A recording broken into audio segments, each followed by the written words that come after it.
সংগ্রামী সহযোদ্ধারা, আজ আমরা বিজয়ের দ্বার প্রান্তে পৌঁছে গিয়েছি। যে সকল মহান ব্যক্তির কৃতকর্মের কারণে we are on the point of winning. I would like to show my heartfelt congratulations. আমি আমার অন্তঃস্থল থেকে অভিনন্দন জানাই। সিভারাল টাইমস আমি প্রেস ক্লাবে এসেছিলাম এবং আমি আশা করি বাংলাদেশের বর্তমান প্রেক্ষাপটে এমপিওভুক্ত শিক্ষকরা, যেহেতু বাংলাদেশের 97% শিক্ষার্থীর দায়িত্ব বহন করে, আমরা যদি এদেশের উন্নয়ন করতে চাই অবশ্যই এমপিওভুক্ত শিক্ষকদের জাতীয়করণের মাধ্যমে এটা করতে হবে। সুপ্রিয় ভাইয়ের আমার, আপনারা জানেন কোন দেশের উন্নয়ন করতে গেলে আমাদের জিডিপির 6% ব্যবহার করতে হবে এই দেশের শিক্ষা ব্যবস্থার উন্নয়ন করতে গেলে। কিন্তু দুঃখজনক হলেও সত্য, আমরা মাত্র জিডিপি 1.76% ব্যবহার করি। এই প্রশ্ন রইল আপনাদের কাছে, যেখানে ভুটান 6.6% জিডিপি ব্যবহার করে, আফগানিস্তান ব্যবহার করে 4.1%, আমরা এই 500 বিলিয়ন আমরা ধরে নিচ্ছি আমাদের জিডিপি। তারপরে কিভাবে একটা জাতির উন্নয়ন করার জন্য 1.6% জিডিপির মাধ্যমে উন্নয়ন করা সম্ভব? এই প্রশ্ন রইল এই জাতির বিবেকের কাছে। সুপ্রিয় ভাইয়ের আমার, আমি উপমহাদেশের একটা উদাহরণ দিতে চাই। পাকিস্তানের অর্থনীতি আমাদের থেকে খারাপ, কিন্তু এমপিওভুক্ত একজন শিক্ষকের পাকিস্তানের বেতন হলো স্টার্টিং স্যালারি 30,000 টাকা।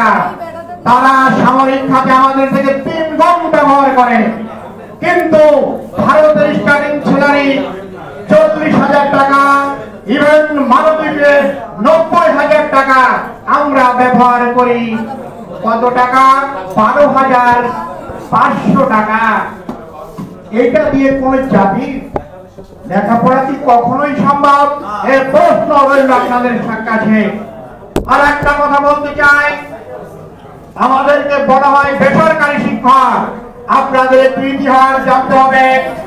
এই দেশে যখন লর্ড উইলিয়াম বেন্টিকের সময় 1832 সালে রংপুর মাধ্যমিক বিদ্যালয় প্রতিষ্ঠা করা হলো, তখন ইংল্যান্ডে সবই ছিল বেসরকারি শিক্ষক।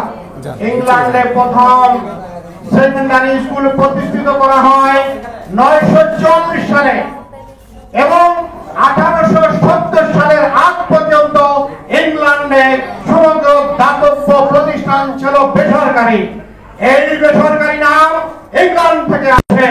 আপনারা জানেন 1096 সালে যখন ক্যামব্রিজ বিশ্ববিদ্যালয় প্রতিষ্ঠিত করা হলো, সেখানে চার্চের বিভিন্ন অনুদানের মাধ্যমে ক্যামব্রিজ বিশ্ববিদ্যালয়, অক্সফোর্ড বিশ্ববিদ্যালয় প্রতিষ্ঠিত করা হয়েছিল এবং অনুদানে চলত। ইংল্যান্ডের সমগ্র সেকেন্ডারি স্কুল, কলেজ এবং ইউনিভার্সিটি 1870 সালের পূর্ব পর্যন্ত অনুদানে চলত। সেই অনুদানে চলার কারণে এই ম্যানেজিং কমিটি এবং জিবি পদ্ধতি এই বাংলাদেশে ঢুকে গেছে। কিন্তু আমরা সময়ের সাথে 100% বেতন পাচ্ছি, সবকিছু পাচ্ছি, এখনো বলি বেসরকারি শিক্ষক। এটা খুব দুঃখজনক কথা। সুপ্রিয় ভাইয়ের আমার, 1947 সালে আমরা ব্রিটিশ থেকে স্বাধীনতা অর্জন করলাম। আপনারা জেনে থাকবেন 1685 সালে যখন দ্বিতীয় চার্লস মৃত্যুবরণ করলো, তখন বিচারকরা এবং লয়াররা কালো কাপড় পরেছিল ব্রিটিশ গোলামি করার জন্য। Even today we are wiring this sort of dress. যেখানে 9 মাস শীত, এখানে 3 মাস শীত। আমরা ওইটা এখনো পড়ে যাচ্ছি। তাই এখন থেকে কোন এমপিওভুক্ত শিক্ষকের আমরা বেসরকারি শিক্ষক বলব না। এটা ব্রিটিশ গোলামির একটা নামান্তর মাত্র। আপনারা জেনে থাকবেন দালালি করা হারাম এবং গোলামি করা হচ্ছে সুযোগ, এবং যে গোলাম মুক্ত হওয়ার পরেও গোলামি করে এটা ভয়ানক অপরাধ। তাই এখন থেকে কোন জাতীয়ভুক্ত শিক্ষককে বেসরকারি শিক্ষক বলতে পারি না। জাতির উন্নয়নের স্বার্থে আগামী বাজেটে জিডিপির 5% আমরা যদি কমপক্ষে শিক্ষায় আনতে পারি, জাতীয়করণ নয়, আমি মনে করি এই দেশের উন্নয়ন করার জন্য সবচেয়ে মেধাবীদের শিক্ষায় আনতে হবে। মেধাবীদের শিক্ষায় যাবে এবং সাধারণ শিক্ষার্থীরা কর্মমুখী শিক্ষার মাধ্যমে আমরা যদি তাদেরকে বিদেশে রপ্তানি করি, আমরা কোটি কোটি ডলার ইনকাম করতে পারবো।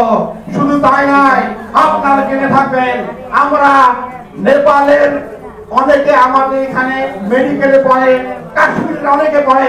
এইভাবে যদি আমরা শিক্ষার উন্নয়ন করতে পারি, আমাদের নেপালিরা যদি এখানে পড়তে আসে, কোটি কোটি ডলার ইনকাম করতে পারি।